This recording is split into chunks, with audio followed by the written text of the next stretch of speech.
अरे नाश्ता, अम्मी नाश्ता दे, देर हो रही है।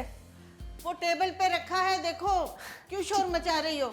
अम्मी टेबल पर कुछ नहीं पड़ा हुआ, आप नाश्ता कमरे में तो नहीं रखा है? अरे भाई कमरा तो तुम्हारा अंदर से लॉक था, कमरे में नहीं, यहीं पे रख के आई थी। अरे हाँ, वो तौसीफ ले गया होगा, रात भी उसने कुछ नहीं खाया। मैं तुम्हें दूसरा नाश्ता बना देती हूँ। तौसीफ का बच्चा, देखती हूँ मैं उसे।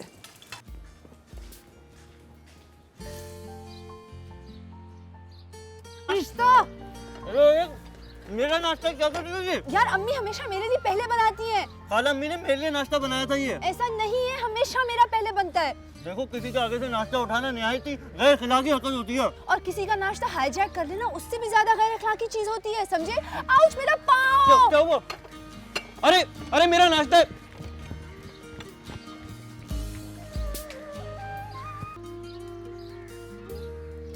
यस, पा लिया मैंने। क्या पा लिया बेटा? क्या हो गया था तुम्हारा? अरे खाला अम्मी कुछ खोया नहीं है। हाँ? एक मशहूर फिलोसफर का कॉल है ये कि मैंने पा लिया। तो तुमने क्या पा लिया? खाला अम्मी अपॉइंटमेंट लेटर आ गया है, जॉब मिल गई मुझे। सच? हाँ, अल्लाह, कल बुलाया उन लोगों ने। शुक्र है मेरे बेटे को जॉब मिल गई। बहुत अच्छा हुआ बेटा।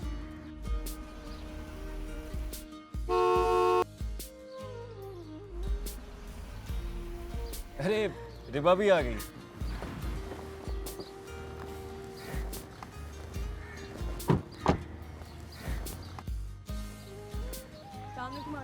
वालेकुम अस्सलाम बेटा, क्या हाल है? मैं ठीक हूँ, आप कैसे हैं? बिल्कुल ठीक। अस्सलाम वालेकुम, how are you? अस्सलाम वालेकुम। वालेकुम अस्सलाम। और एक बहुत बड़ी खुशखबरी है क्या? कि तौसीफ को जॉब मिल गई।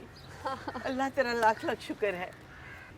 अरे भाई मुबारक हो, आखिरकार तुम्हें जॉब मिल ही गई।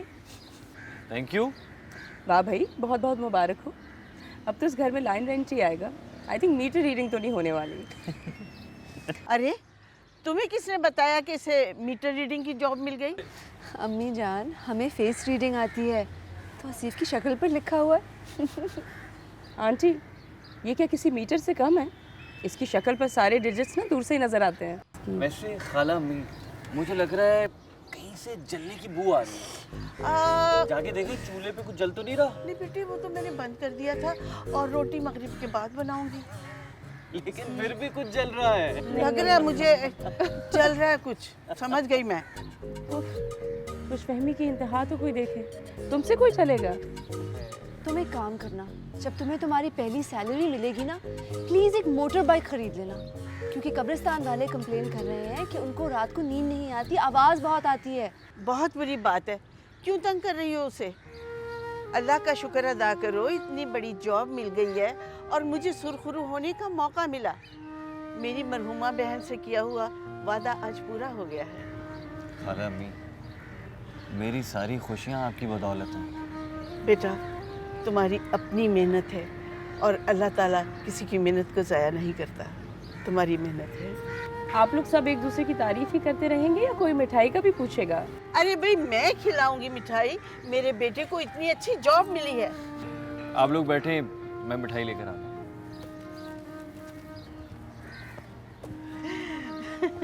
जॉब मिल गई है, बड़ा खुश है। उससे ज़्यादा खुश आप हैं। एग्जैक्टली। बिल्कुल बिल्कुल, क्यों नहीं, हमारी मेहनत रायगा नहीं गई। इतनी देर तक आपकी बात होती रही है उनसे, आपने कुछ तो आइडिया लगाया होगा ना जावेद भाई की टोन से? आई मीन कोई होप है? हाँ हाँ भाई जावेद तो 100% राजी है। मुझे लगता है कि इन दोनों मियाँ बीवी की नज़र हमारी फरी पर ही है। वो तो मैं भी जानती हूँ कि शगुफ्ता फरीन को बहुत प्यार करती है, बहुत चाहती है, लेकिन मैं सोच रही थी कि ये ज़रूरी तो नहीं कि वो फरहीन को अपनी होने वाली बहू की नज़र से ही देखे। वो जावेद भाई ने बताया नहीं प्रपोजल के सिलसिले में कब आ रहे हैं?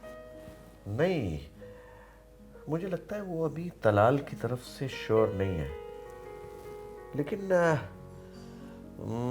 मैं भी तो ऐसी घुमा फिरा के बातें करता रहा ना। ये क्या बात हुई? जब वो ये चाहते हैं तो तलाल को कन्विंस क्यों नहीं कर लेते? भाई मेरे ख्याल से शादी ब्याह के मामले में इमोशनली प्रेशराइज करना कोई मुनासिब नहीं होता। मुझे लगता है ये दोनों मियाँ बीवी ज़रूर अपने बच्चे को कन्विंस कर लें। तलाल को आखिर प्रॉब्लम क्या है? अब अगर वो शादी के बारे में सीरियस नहीं होगा तो कब होगा? देखो सारा, हम अपनी तरफ से बात कर चुके हैं, अब तुम्हें बात करने की कोई ज़रूरत नहीं है। अब जो कुछ भी होना है उनकी तरफ से होना है, ओके? तो ठीक है, लेकिन फरहीन तलाल के अलावा किसी और के बारे में सोचना ही नहीं चाहती है, वरना उसे रिश्तों की कोई कमी नहीं। बस इसी चीज़ की परेशानी है मुझे। ठीक है, थोड़े दिन इंतज़ार करते हैं, फिर मैं खुद फरी से बात करूंगा। आप क्या बात करेंगे? यही कि रियलिटी को फेस करें और अपनी ज़िंदगी जिए। हाँ,